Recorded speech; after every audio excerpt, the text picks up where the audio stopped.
Bonjour à tout le monde, bon après-midi selon vos situations géographiques.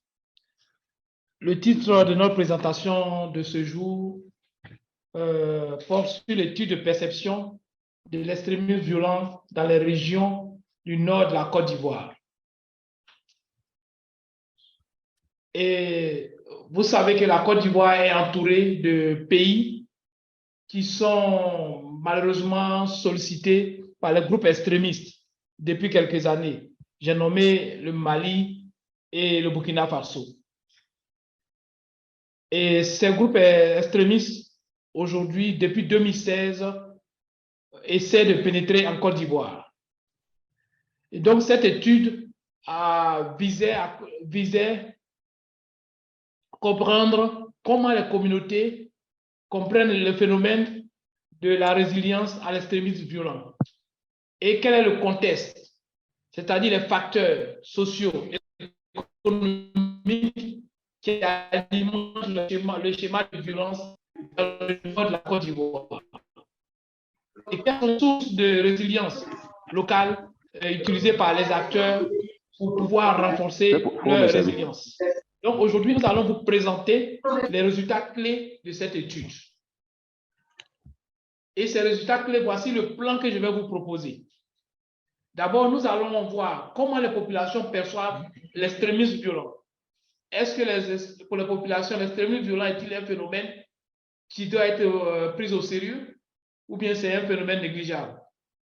Et le deuxième axe sera comment les populations perçoivent les agents de l'État et comment ces populations perçoivent les forces de défense et de sécurité.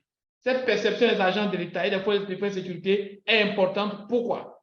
Parce que ça permet de renforcer la résilience des populations. Ça permet également de résister à la stratégie de délégitimation du gouvernement mise en place par les groupes extrémistes. Nous allons voir aussi comment les populations perçoivent la population ou bien la communauté Peul. Dans tous les pays d'Afrique de l'Ouest où il y a la présence des extrémistes, nous voyons que les Peuls sont stigmatisés. Et au nord de la Côte d'Ivoire, est-ce que cette stigmatisation existe? Et comment les populations perçoivent cette stigmatisation? L'axe suivant sera sur les femmes. Est-ce que les femmes sont-elles prises en compte dans la réponse à l'extrémisme violent? Et ensuite, nous allons voir les facteurs de résilience communautaire au sein des populations du Nord. Et enfin, nous allons voir les sources de résilience communautaire.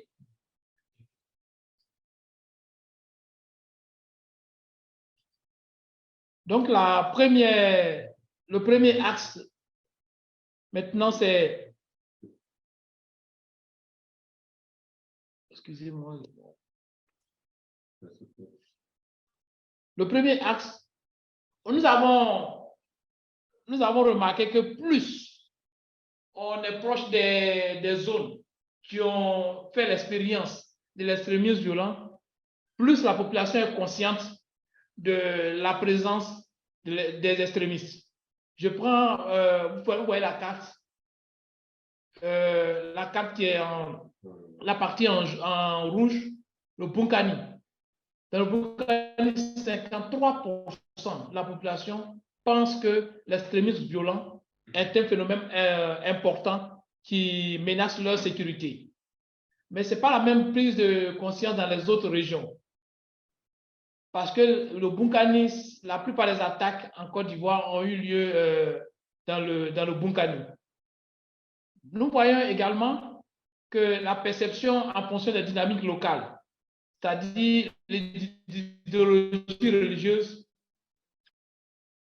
et intérêts économiques, on voit que la plupart des régions, leur principal problème, c'est leur... Alors dans le Bunkani qui est soumis à l'extrémisme violent, aux attaques, à l'association des groupes extrémistes, c'est la question sécuritaire. Donc, concernant les acteurs qui attaquent, il y a une perception différenciée des acteurs. pour certains, vous voyez le schéma qui est en bas. Pour certains, c'est le groupe qu'ils appellent groupe djihadiste. Et certaines personnes même sont allées jusqu'à les nommer. Ici, c'est la Katiba de Massina. Et pour d'autres, c'est les hommes d'affaires. Et une grande partie, 33%, dit qu'elle ne sait pas. Mais vous voyez que le plus grand pourcentage, c'est 39% des personnes disent que c'est les autres groupes. Donc, ils n'ont pas nommé un groupe spécialement. Et nous avons eu des verbatims qui disent que les extrémistes veulent venir balayer toute notre culture et nous forcer à penser comme eux. Donc, ces populations sont conscientes que les groupes extrémistes sont là et qu'elles veulent les forcer à penser comme eux et puis également à abandonner leur culture pour épouser la culture extrémiste.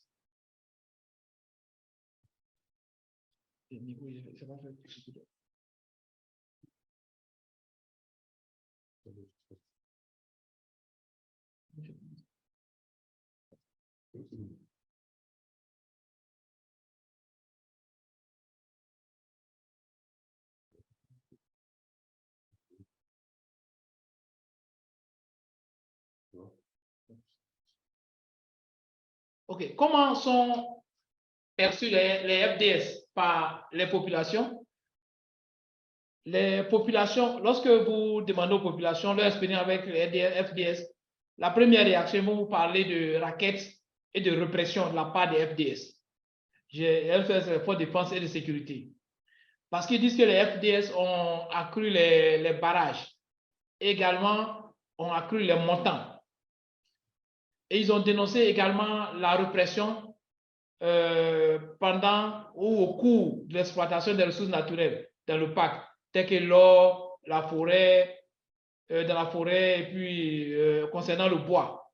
Lorsqu'ils vont en forêt, ils subissent la répression des agents des eaux et forêts.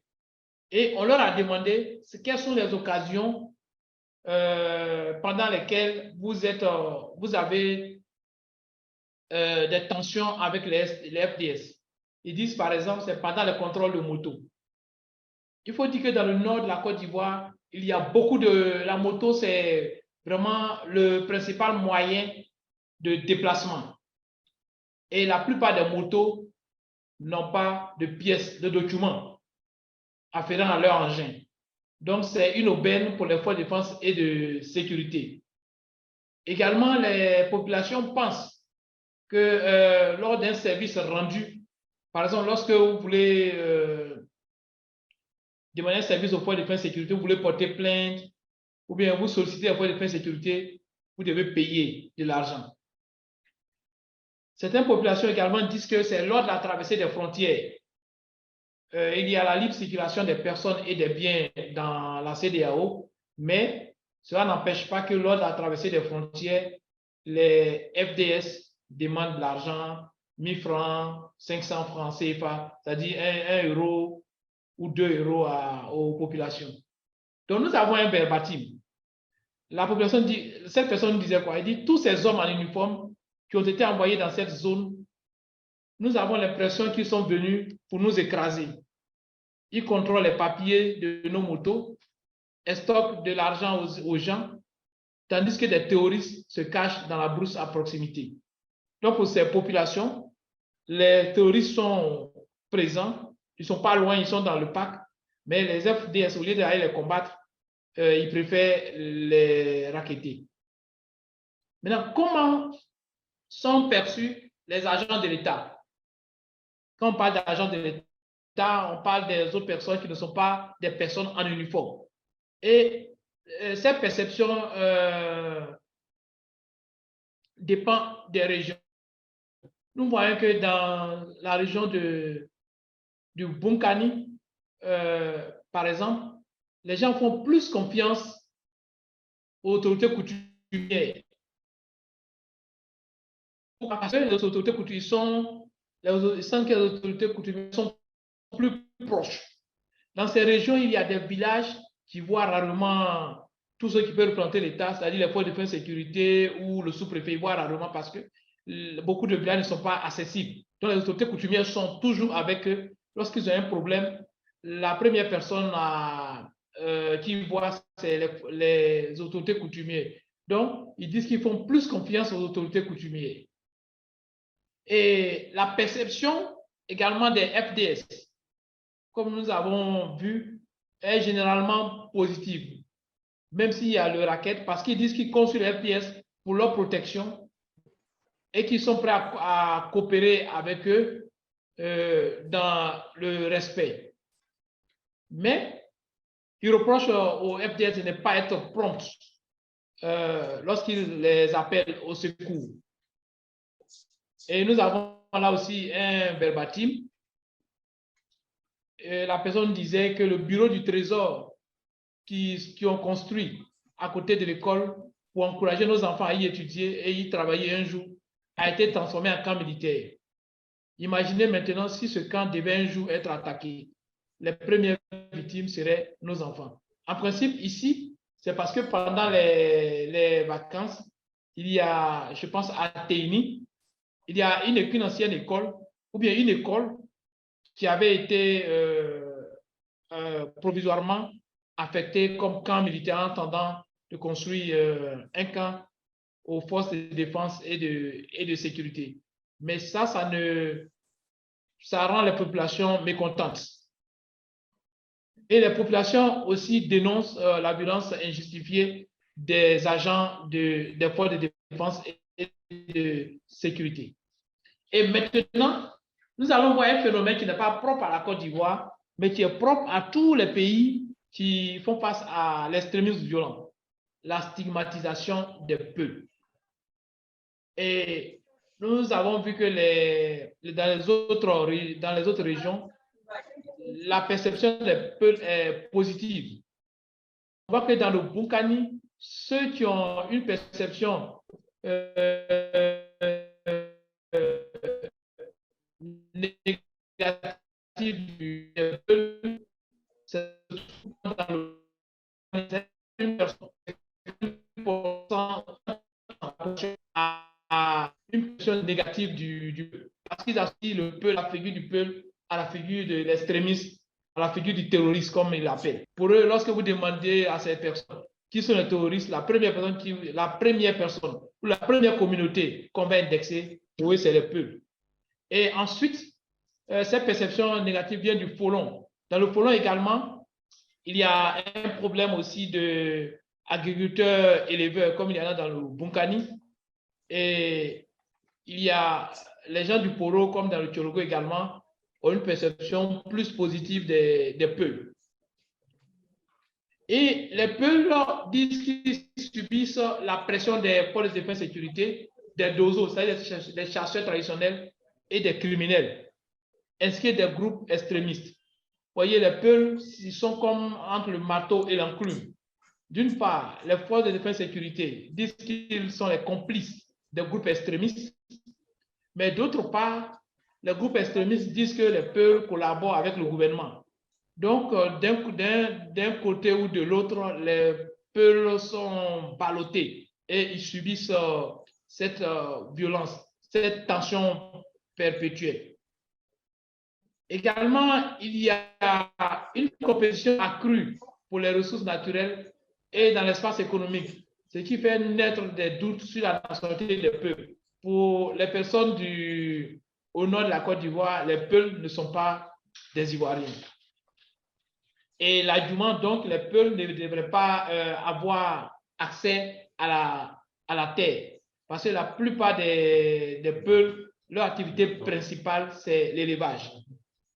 Donc, pour eux, les peuples ne sont pas ivoiriens. Donc, ils ne devraient pas avoir le même droit que les Ivoiriens. Et les peuples on suit ces tracasseries parce que souvent, il y a sont des éleveurs et pour nourrir leurs animaux, ils sont obligés de traverser les champs et malheureusement, quelquefois, les animaux font des dégâts et ces dégâts coûtent cher aux peuples.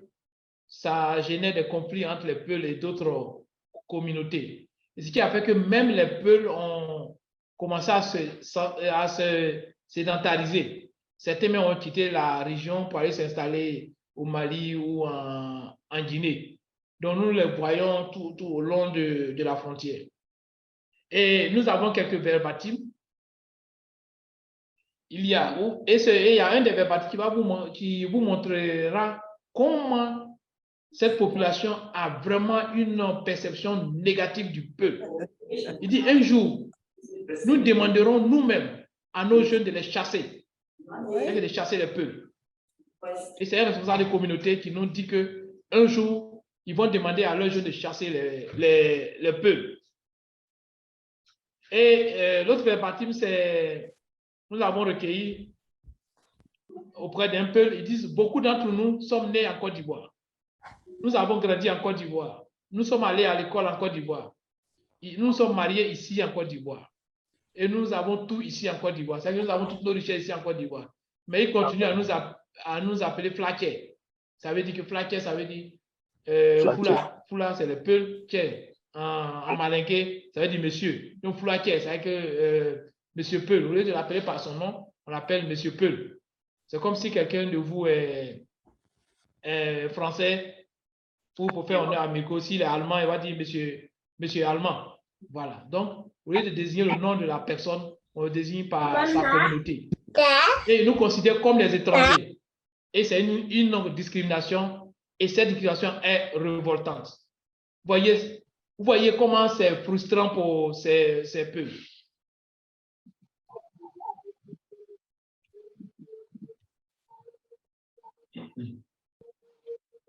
Maintenant, concernant les femmes, nous avons vu qu'en général, les femmes sont bien accueillies sur le plan politique, économique par les gens du Nord, mais sur le plan social, il y a quelques tensions. Et sur la tension se trouve sur l'autonomie financière complète des femmes. Et nous leur avons posé la question suivante. Est-ce que les femmes et les hommes devraient prendre ensemble des décisions financières? Et la plupart la réponse qu'on a reçue, 87% des personnes disent oui. Les femmes et les hommes peuvent prendre des décisions financières pour leur famille. Et la seconde question, les femmes devraient pouvoir occuper des fonctions publiques. Et là, c'est presque tout le monde qui dit qu'il est d'accord parce que chacun veut que sa fille ou bien sa sœur occupe un poste dans l'administration. Maintenant, est-ce qu'une femme doit pouvoir avoir et gérer son propre compte bancaire? Bon, là, il n'y a eu que 18%. Mais les autres 20% disent que pour la femme ne doit pas être capable de gérer son propre argent. Voilà. Maintenant, la dernière question qui montre une résistance vraiment à l'autonomie financière des femmes dans le Nord.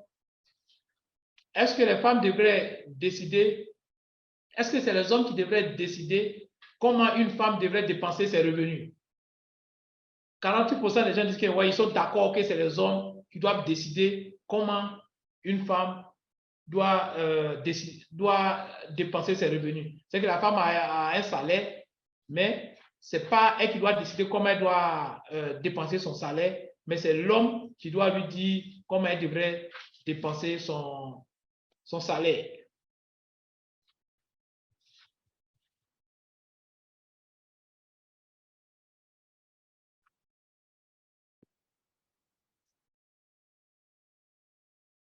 Ça passe pas. Voilà, donc, ça passe pas.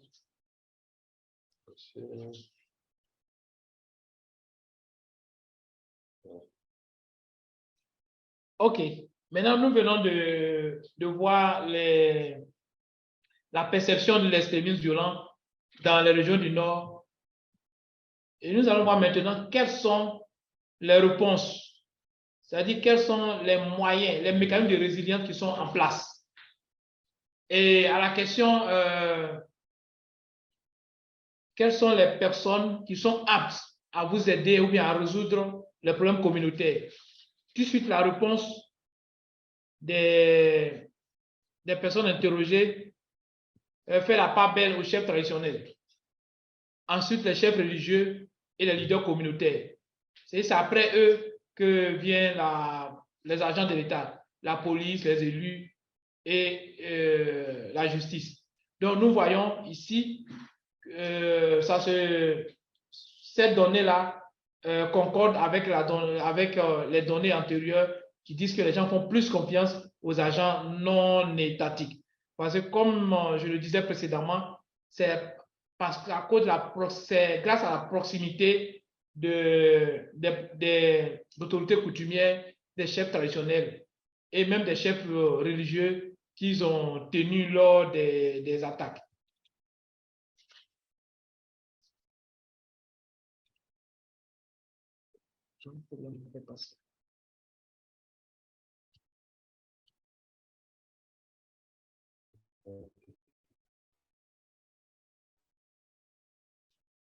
Maintenant, quelles sont les sources potentielles de résilience? On a demandé aux populations quelles sont les sources potentielles de résilience. Les populations, dans la grande majorité, ont dit qu'ils ont le sentiment d'appartenir à la communauté. Et ça, c'est déjà très bon de sentir qu'ils appartiennent à la communauté, qu'ils sentent moins d'exclusion. Parce que l'exclusion amène les gens à être plus sensibles au discours des groupes extrémistes. Et 82% des populations disent qu'elles reçoivent un traitement équitable de la part des autres habitants de la région. Et également, ces populations ne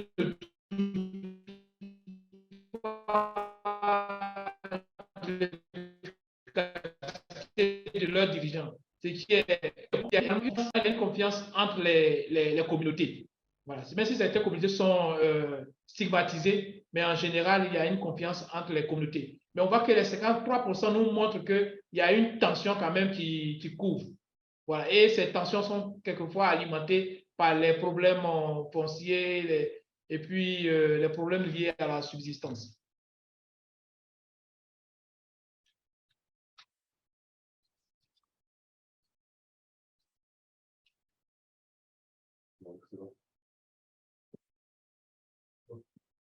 Et on a demandé aux personnes enquêtées leur point de vue sur la résilience personnelle.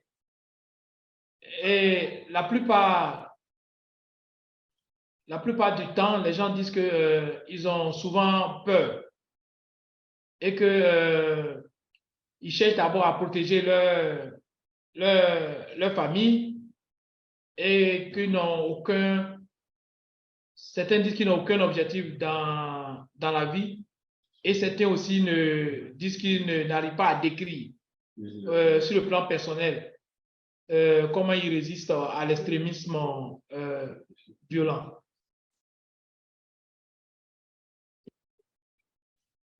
Et en conclusion, je pourrais dire que l'extrémisme violent est un phénomène qui est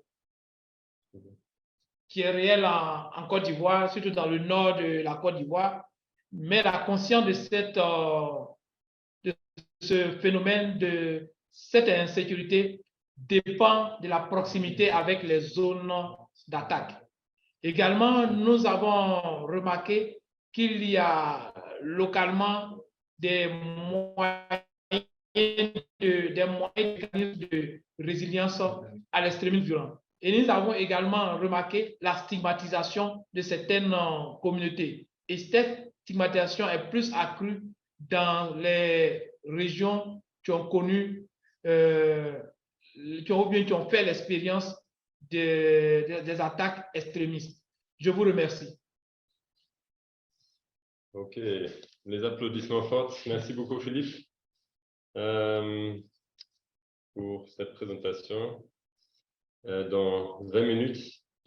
Donc, on va... Excusez-moi, ma tête est coupée. Alors, on a encore 15 minutes à peu près pour poser des questions et écouter les réponses de Dr. Assalé. Juste pour un rappel, ça a été fait sciemment de juste tenir cette séance à 45 minutes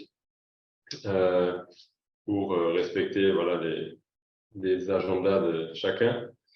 Donc, déjà en avance, excusez-nous si on ne peut pas répondre à toutes les questions, mais l'idée c'est que c'est une invitation à continuer les échanges.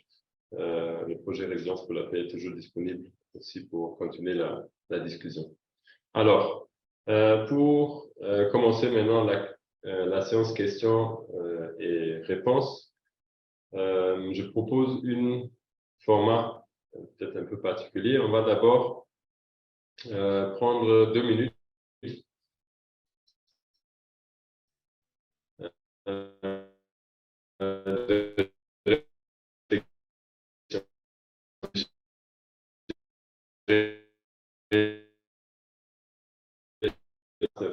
et de faire une analyse, une information qui vous a marqué particulièrement, qui est nouveau pour vous ou qui peut être au contraire de ce que vous avez pensé avant et donc qui est particulièrement utile, marquant pour vous. Donc, la première question, qu'est-ce qui vous a marqué dans ce qui a été présenté? Qu'est-ce qui était le plus intéressant ou le plus surprenant? Le deuxième aspect, c'est évidemment les questions. Si vous avez une question sur la méthodologie de compréhension ou sur l'analyse, vous pouvez la poser aussi. Donc, c'est ce qui m'a marqué ou surpris. Deuxièmement, les questions.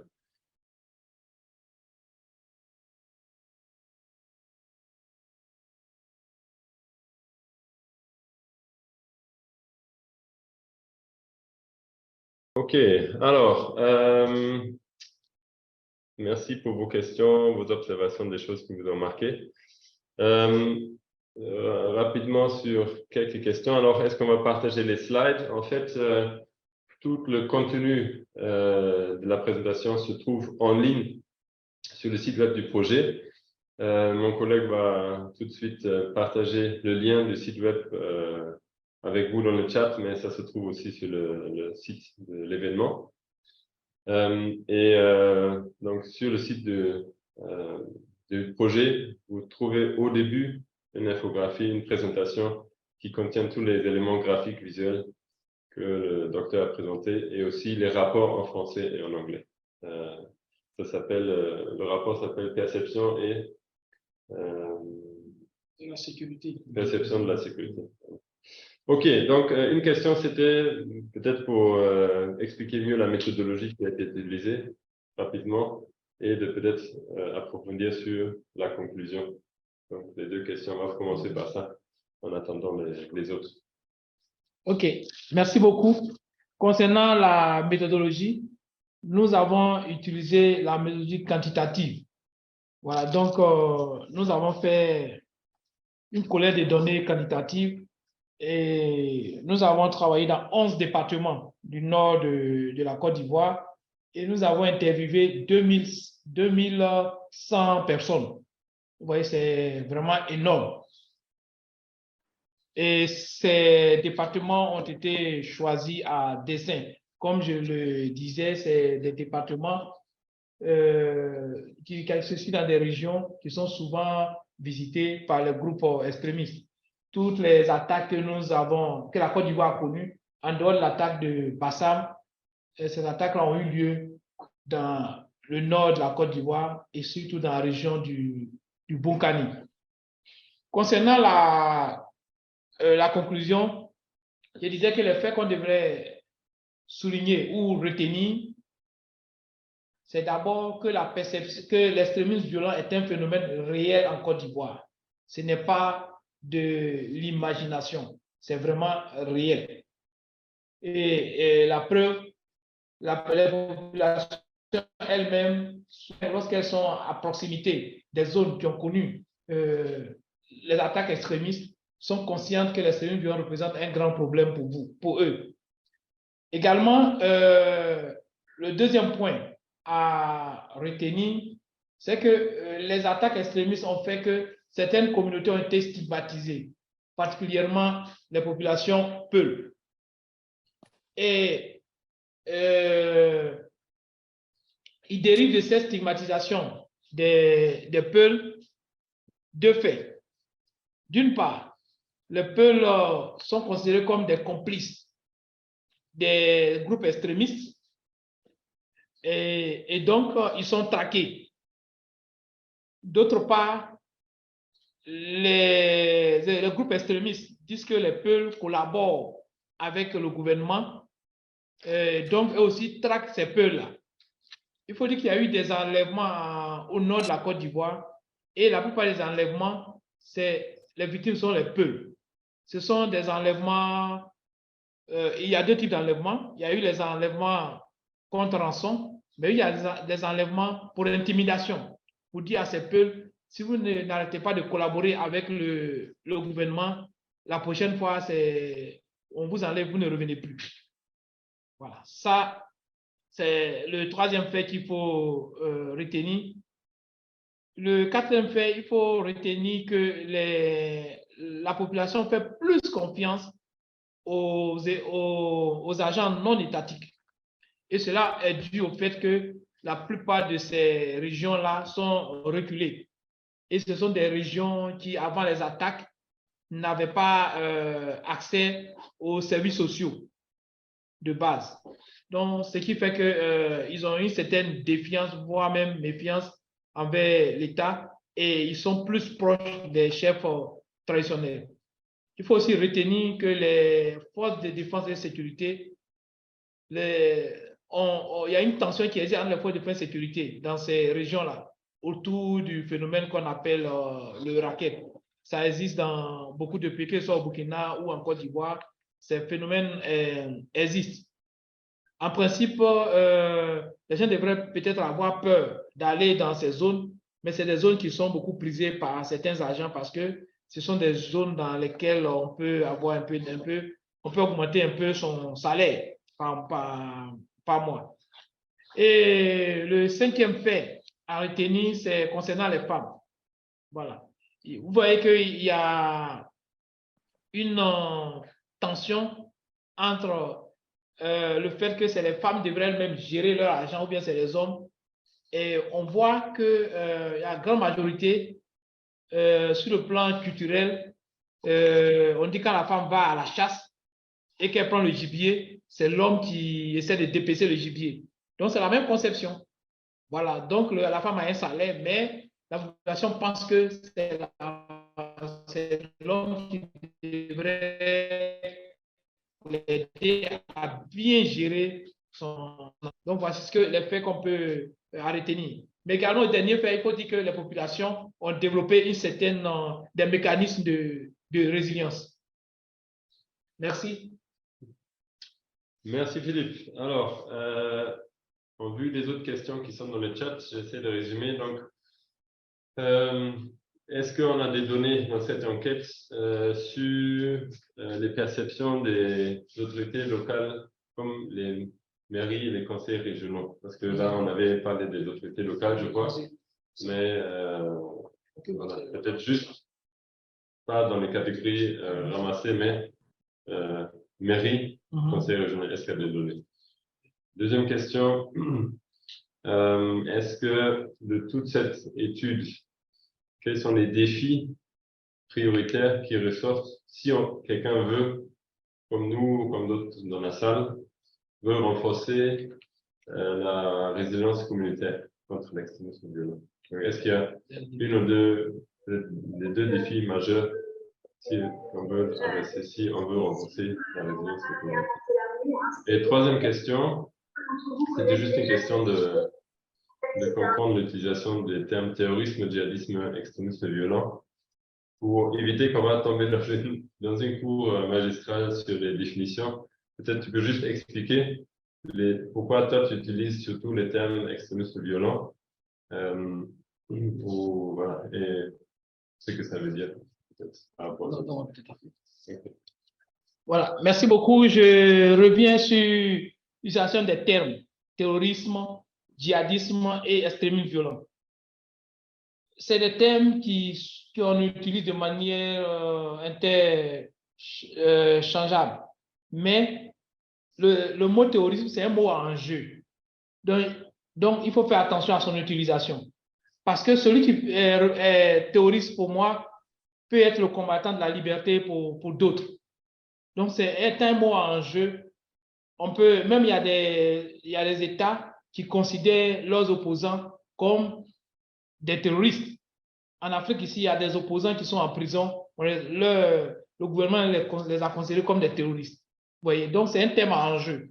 Et le mot terrorisme même n'a pas de définition qui est acceptée par tout le monde. Donc, j'ai évité de l'utiliser. Et le mot djihadisme, c'est un mot qui sort de la théologie islamique, mais qui est galvaudé. Voilà. Parce que, pour expliquer rapidement, dans l'islam, il y a plusieurs types de djihad. Il y a ce qu'on appelle le petit djihad et puis le grand djihad. Je passe rapidement, on n'a pas le temps pour un cours sur ça, mais le petit djihad, c'est le djihad par les armes. Maintenant, le grand djihad, un jour, on dit, les gens sont allés en guerre, et puis quand ils sont arrivés, le prophète leur a dit, nous avons fini le petit djihad, c'est-à-dire la guerre, nous entrons dans le grand djihad. Donc le djihad, ça veut dire d'abord effort. C'est l'effort que tout musulman fait pour plaire à Dieu. Ça peut être aussi un effort aussi pour la conquête. Pour la conquête. Donc, c'est un mot aussi en jeu qu'on a évité d'utiliser. C'est pourquoi on utilise plus le mot extrémisme violent pour faire ressortir le processus. Également, quels sont les défis prioritaires pour renforcer la résilience en Côte d'Ivoire? Il y a beaucoup de défis. Surtout, les problèmes économiques. Les zones nord de la Côte d'Ivoire ont été abandonnées pendant un long moment. Et beaucoup de jeunes dans le nord n'ont pas de travail. Et les recherches ont prouvé que les extrémistes jouent sur ce fait. Ils font des propositions financières à ces jeunes et malheureusement, certaines personnes peuvent adhérer. Donc, il y a d'abord le défi économique. Et puis, l'autre défi qu'on pouvait souligner, c'est vraiment la cohésion sociale. Les attaques extrémistes ont fait que la cohésion sociale dans ces zones-là est sous tension à tout moment. Donc, il y a des tensions communautaires qui surgissent de temps en temps. Donc, ça fait partie des défis. Concernant les données relatives à la perception des maires, des conseils régionaux, oui, nous avons ces données-là. Vous allez les trouver dans le lien que nous allons vous partager.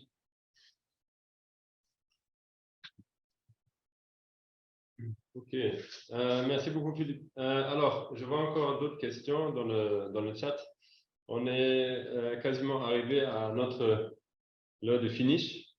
Donc, je vais peut-être sélectionner les questions qui sont directement en lien avec l'étude. J'invite tous les autres à envoyer un email. Et à vous, mon collègue va mettre dans le chat l'adresse email du projet si vous avez des questions additionnelles. Alors, il y avait une question technique pour la désagrégation des données par région.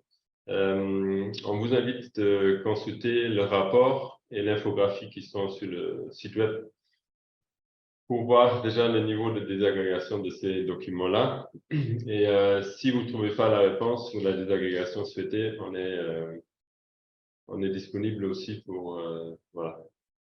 Si vous nous envoyez un email, on peut répondre avec ces informations aussi.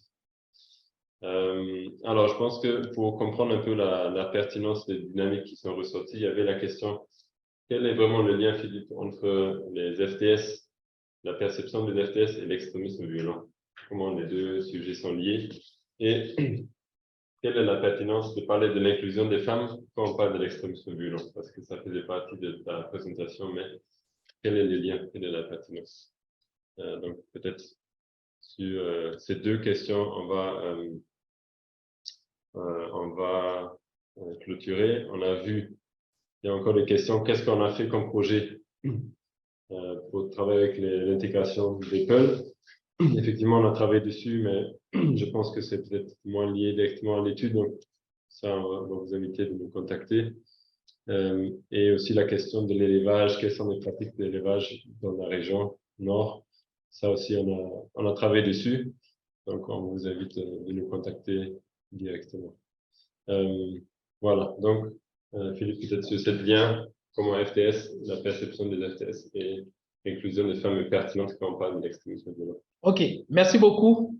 Vous savez que l'extrémisme violent est fait partie de ce qu'on appelle les nouvelles menaces. Et ces nouvelles menaces, on ne les combat pas avec des fusils. Voilà, les gens se radicalisent dans les communautés. Et le renseignement est très important pour prévenir l'extrémisme violent. Donc, s'il n'y a pas une bonne relation entre les forces de défense et sécurité et la population, ils n'auront pas de renseignement. Ils n'auront pas d'informations. Et dans nos recherches, les forces de défense et de sécurité nous ont informé que c'est grâce aux populations, ils ont su démanteler certaines cellules. C'est grâce à la collaboration des populations, ils ont pu même empêcher certaines cellules de s'installer dans certaines régions du Nord. Donc, la perception des FDS est très importante, surtout pour renforcer la confiance avec la population. Parce que si les FDS ne font pas confiance aux forces de défense et de sécurité, qui font plus confiance aux extrémistes, c'est vraiment l'insécurité totale et le pays est en danger. Maintenant, l'inclusion des femmes. Pourquoi parler de l'inclusion des femmes dans une perception sur l'extrémisme violent? On a parlé de l'inclusion des femmes dans la partie résilience. Vous savez, c'est les femmes en Afrique, les femmes ont un rôle très important, même si dans certaines cultures, on ne fait pas sentir ce rôle, elles ont un rôle très important. Donc, l'inclusion des femmes est importante dans les moyens de résilience, puisque si la femme est convaincue que l'extrémisme n'est pas le bon chemin à emprunter, elle peut convaincre son mari, elle peut convaincre son fils, et puis elle peut convaincre ses frères. Donc, c'est pourquoi nous avons parlé de l'inclusion des femmes. Aussi, au Nord, nous avons remarqué que les femmes jouent un grand rôle économique. Donc, l'inclusion, surtout financière des femmes, est très importante pour pouvoir prévenir l'extrémisme violent. OK, merci beaucoup, Philippe, pour la présentation, la réponse aux questions. Comme je disais, on ne peut pas aller dans... Le format n'est pas fait pour aller dans profondeur dans tout, mais on reste disponible. On va avoir une autre webinaire dans le mois de février, probablement le 20 février, qui va traiter une étude que le projet Résilience pour la paix a fait pour comprendre l'économie de l'orpaillage artisanal au nord de la Côte d'Ivoire et de comprendre un peu la chaîne des valeurs de l'extraction jusqu'à la commercialisation. Donc, on va vous inviter, envoyer des invitations, comme on l'a fait pour cette webinaire ici. On vous remercie beaucoup pour votre participation et vos questions, vos commentaires. Et on vous invite de visiter le site web avec toutes les autres études qu'on a fait aussi. Parce que bon, on espère que ça peut être utile pour vous. Et comme ça, on a un peu rempli notre mission d'être au service des populations et de ceux qui veulent être aussi au service des populations au Nord. Donc, bonne journée à tout le monde et peut-être à la prochaine.